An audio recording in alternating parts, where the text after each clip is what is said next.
சமையல் மணக்க ருசிக்க அம்மா சமையல் மசாலா ஐட்டம்ஸ் ஊறுகாய் ஐட்டம்ஸ் நம்மக்கிட்ட கிடைக்குது. நீங்கள் கீழே வந்து நம்பர் கொடுக்குற நம்பரில் காண்டாக்ட் பண்ணுங்கள். வணக்கம், நான் உங்கள் அம்மா வீட்டு சமையல் மீனாட்சி.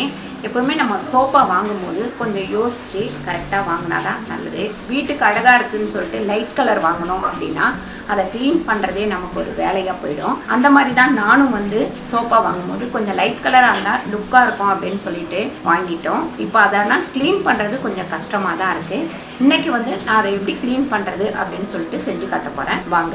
இது பார்த்திங்கன்னா பேக்ஸு. இது எங்கே கிடைக்குதுன்னு கேட்டிங்கன்னா ஆட்டோ மெக்கானிக்கு இல்லைனா ஆட்டோ பேர்பர்ட்ஸ்லாம் கிடைக்கும் பாருங்கள். அந்த கடையில் கேட்டாலே இது கிடைக்கும்.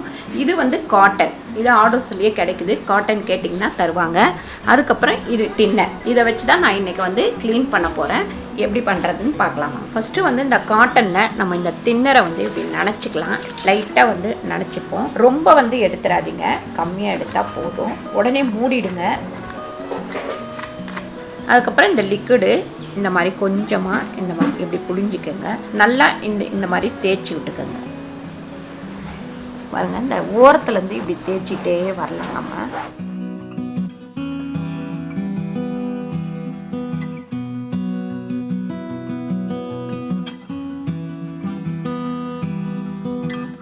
கொஞ்சம் நல்லா இந்த மாதிரி தேய்ச்சிக்கிட்டே இருக்கணும். அப்போ தான் வந்து இந்த துணியில் உள்ள அழுக்கு வந்து எடுக்கும் நமக்கு.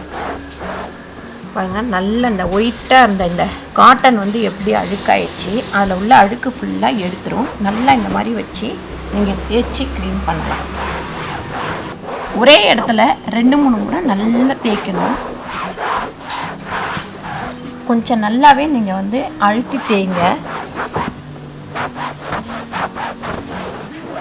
இந்த மாதிரி பசங்க வந்து பேனா பென்சில் இதெல்லாம் வச்சு கீறி வச்சுருப்பாங்க. அது எல்லாத்தையுமே நம்ம வந்து கொஞ்சம் நல்லா தேய்ச்சி எடுக்கணும்.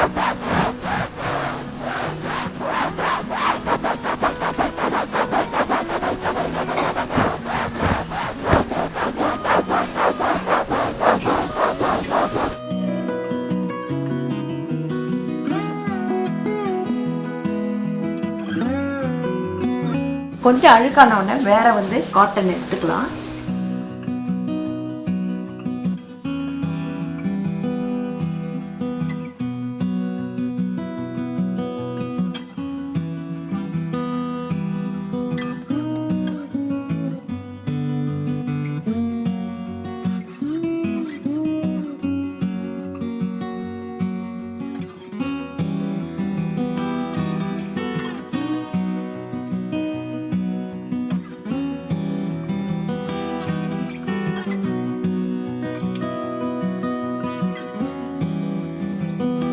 பாருங்கள், இதெல்லாம் நீங்கள் வருஷத்துக்கு ஒரு முறை நம்ம வார்னிஷ் வாங்கி லைட்டாக கலந்து கூட போட்டு விட்டோம்னா அப்படியே புதுசு மாதிரியே நமக்கு இருக்கும்.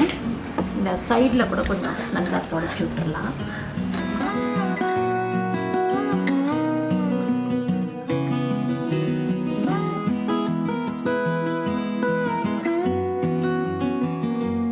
இந்த மாதிரி நம்ம சோப்பெல்லாம் க்ளீன் பண்ணும்போது பார்த்திங்கன்னா ரொம்ப பொறுமையாக கொஞ்சம் டைம் வலிக்கும்.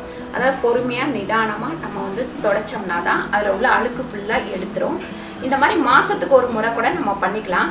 அப்போ தான் வந்து நமக்கு வாங்கினப்போ இருந்த கலர் இல்லைனாலும் அதுக்கு அடுத்த கலராவது நமக்கு இருக்கும். ஏன்னு கேட்டிங்கன்னா கூட்டம் நிறைய இருக்கிற வீட்டில் கண்டிப்பாக சோஃபா அந்த மாதிரி எல்லாம் ரொம்ப அழுக்காகும். கூட்டம் கம்மியாக இருக்கிறாங்க அப்படின்னா உங்களுக்கு அழுக்காகாது, நல்லா வந்து சூப்பராக இருக்கும். அதிகமாக கூட்டம் இருக்கிற வீட்டில் ரொம்ப அழுக்காகும்.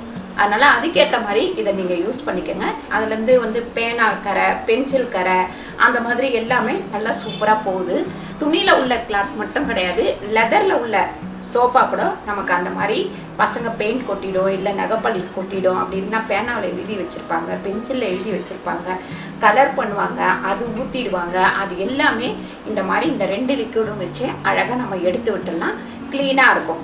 கண்டிப்பாக இந்த வீடியோ உங்களுக்கு பிடிச்சிருக்கோன்னு நினைக்கிறேன். இந்த வீடியோ உங்களுக்கு பிடிச்சிருந்தா லைக் பண்ணுங்கள், ஷேர் பண்ணுங்கள், சப்ஸ்கிரைப் பண்ணுங்கள், ஃபேஸ்புக்கில் ஷேர் பண்ணுங்கள், மறக்காமல் கமெண்ட் பண்ணுங்கள். நன்றி, வணக்கம்.